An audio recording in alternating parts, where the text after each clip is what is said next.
अस्सलामुअलैकुम। खैर मक़दम किया जाता है आपका SKN यूट्यूब चैनल पर। आज की वीडियो में हम देखेंगे तालीमी नफ्सियात से 20 क्वेश्चंस देखेंगे मूक की शक्ल। मूक टेस्ट होगा, ये हमारा पहला मूक टेस्ट होगा और ये टेस्ट हमारा होगा TET और CTET के लिए, क्योंकि नफ्सियात CTET में भी पूछा जाता, TET में भी पूछा जाता।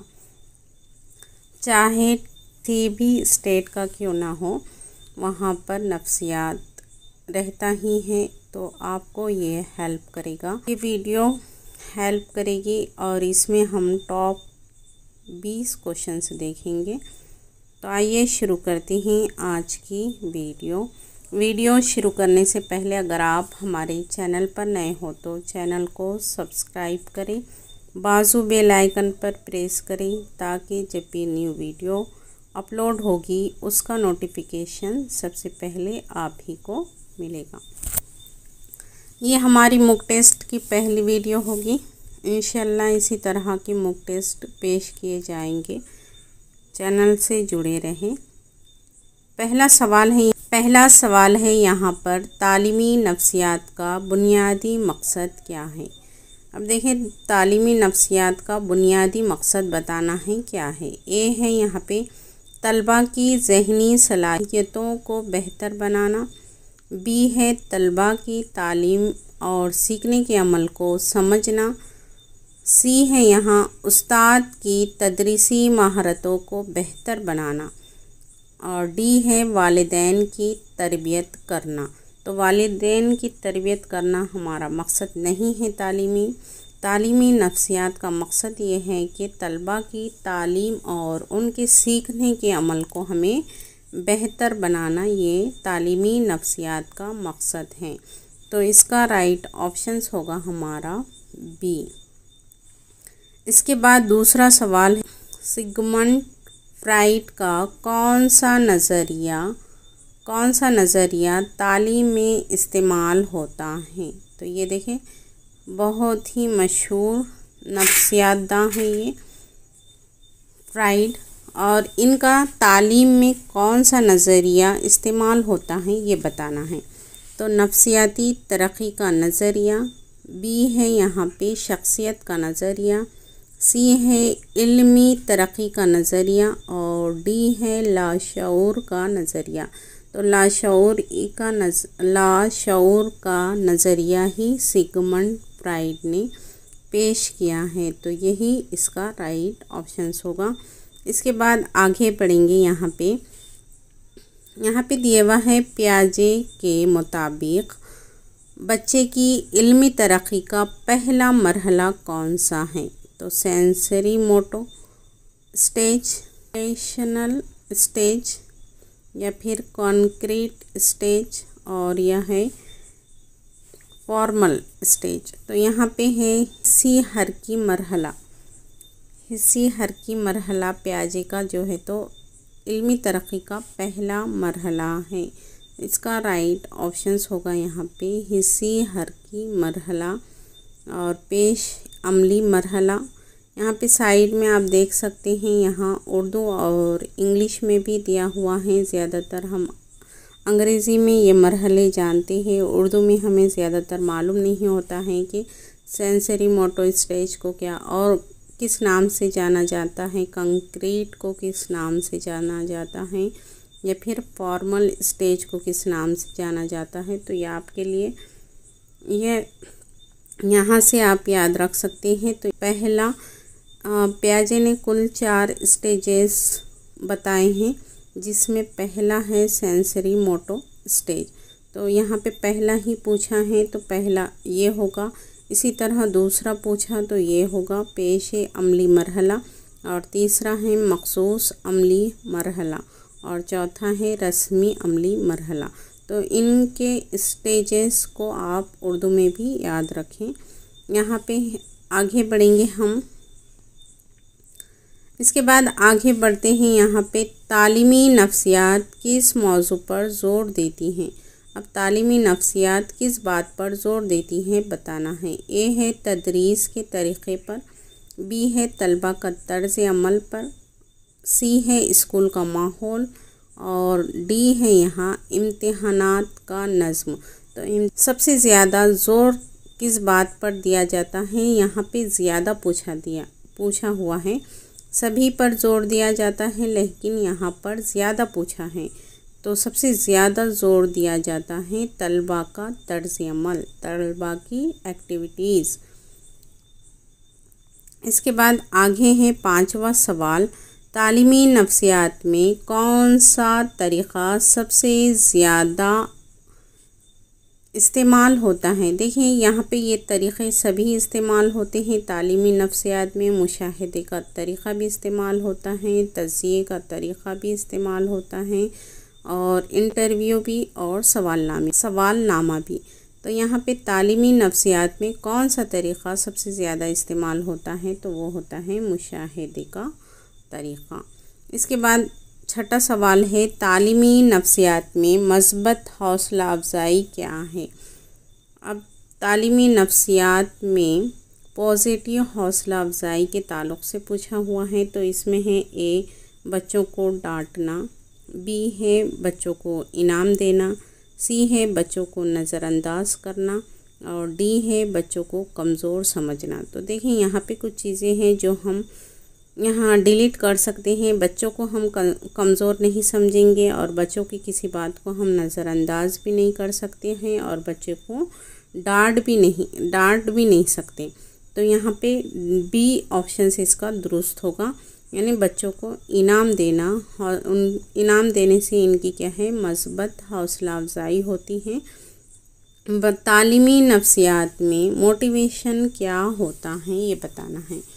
तो ए है सीखने का अमल, बी है हौसला अफज़ाई, सी है तदरीस के मराहिल, सी है तदरीस की हिकमत अमली और डी है यहाँ पे मनफी रवैया।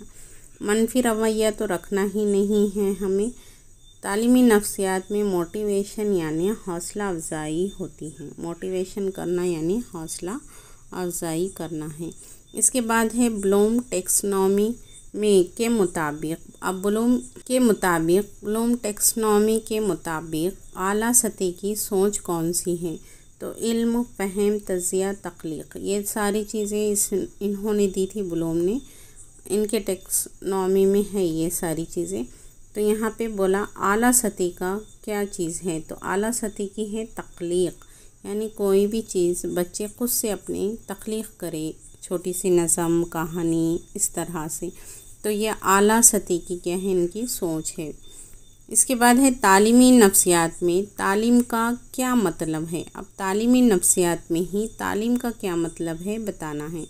ए है बच्चों की अखलाक़ी तरबियत करना, तालीमी नफ्सियात में तालीम का मतलब है, या फिर मालूमात का मुंतकिली, बी बच्चों के जज्बात को समझना और डी है जिस्मानी सरगर्मी। तो तालीमी नफ्सियात में तालीम का मकसद है कि मालूमात को मुंतकिल करना, यानी जो मालूमात हमारे पास होती हैं एज ए टीचर्स, हम क्या है बच्चों में वो चीज़ें मुंतकिल करते हैं। तो ये तालीम का मतलब है यहाँ पे मालूमात को मुंतकिल करना। इसके बाद है 10वां सवाल, तालीमी नफ्सियात में समाजी सीखने का नज़रिया। अब ये समाजी सीखने का नज़रिया किसने दिया ये बताना है। तो सिगमंड फ्रॉइड ने, ये पियाजे ने, या अल्बर्ट बंडूरा ने, या कार्लर ने। तो सीखने का समाज के ताल्लुक़ से जो आता है वो एक है वाइगॉस्की और दूसरा है अल्बर्ट बंडूरा। तो जब भी कहीं समाजी सीखने का नज़रिए के ताल्लुक़ से या समाज के ताल्लुक़ से कोई क्वेश्चंस बनता है तो उसका आप आसानी से लगा सकते हैं अल्बर्ट बंडूरा या फिर वाइगॉस्की। ये दोनों ने समाजी सीखने के नज़रिए को पेश किया है। इसके बाद है 11वां सवाल, तालीमी नफ्सियात में बच्चों की तरक्की के कौन से मराहिल है? अब तालीमी नफ्सियात में बच्चा किन मराहिलों से सीखता है ये बताना है। नफ्सियात में सीखने के मराहिल होते हैं या सीखने के या तरक्की, बच्चों की तरक्की के कौन से मराहिल होते हैं। ए है जिस्मानी, ज़हनी, जज्बाती। बी है यहाँ पे जिस्मानी, जज्बाती, समाजी। सी है जिस्मानी, इल्मी और समाजी। और डी है यहाँ पे जज्बाती, इल्मी, अमली। तो तालीमी नफ्सियात में बच्चों की तरक्की के मराहिल होते हैं जिस्मानी, इल्मी और समाजी। तो ऑप्शन नंबर इसका सी दुरुस्त होगा। इसके बाद है 12वां सवाल की तरफ बढ़ते हैं। 12वें सवाल में यहाँ पे दिया हुआ है किस नज़रिए के मुताबिक बच्चे अपने तजुर्बात से सीखते हैं। यहाँ पे किस नज़रिए के मुताबिक बच्चे अपने तजुर्बात से सीखते हैं।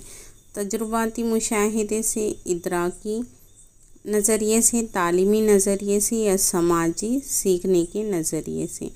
तो बच्चे अपने तजुर्बाती नज़रिए के हिसाब से ही अपने तजुर्बात से क्या है सीखते हैं। तो तजुर्बाती तरीक़े से बच्चे सीखते हैं।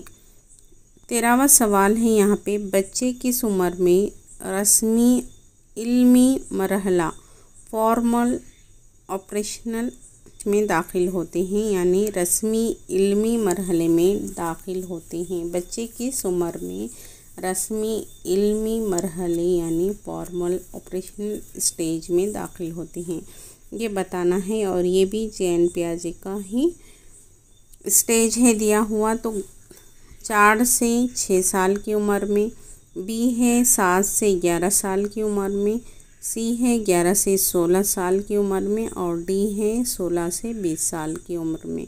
तो इस स्टेज में रहता है बच्चा 11 से 16 साल की उम्र में। इसके बाद है बच्चों में जज्बाती नशोनुमा को किस नज़रिए से के ज़रिए समझा जा सकता है। बच्चों में जज्बाती नशोनुमा को किस नज़रिए के ज़रिए समझा जा सकता है, ये बताया हुआ है। तो इदराकी नज़रिए के ज़रिए, बी है नफ्सियाती तरक्की के नज़रिए के ज़रिए, सी है तजुर्बाती नज़रिए के ज़रिए या फिर डी है समाजी नज़रिए के ज़रिए। तो बच्चों की जज्बाती नशोनुमा को हम नफ्सियाती तरक्की के नज़रिए के ज़रिए ही समझ सकते हैं। इसके बाद है 15वां सवाल तालीमी नफ्सियात में याददाश्त का मतलब क्या है। ए है मालूमात का ज़ख़ीरा करना, बी है तदरीस का तरीक़ा, सी है सीखने का अमल और डी है मुशाहिदा। देखिए याददाश्त का मतलब है मालूमात का ज़ख़ीरा करना, इसलिए ऑप्शन नंबर ए दुरुस्त होगा।